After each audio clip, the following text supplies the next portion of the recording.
Have you ever heard someone say, "You really push my buttons"?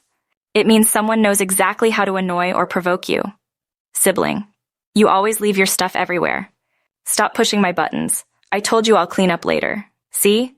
The sibling knows just what to say to get under your skin. Friend.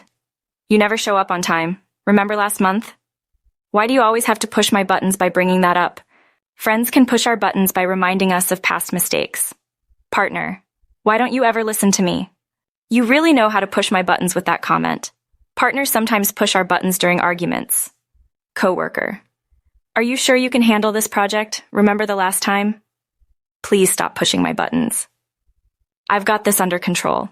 Even at work, people can push our buttons by doubting our abilities. Parent. You should be more like your cousin. He's so successful. Mom, you always push my buttons with those comparisons. Parents sometimes push our buttons with their expectations. So next time someone knows just how to get a reaction from you, you can say, "Stop pushing my buttons. Thanks for watching."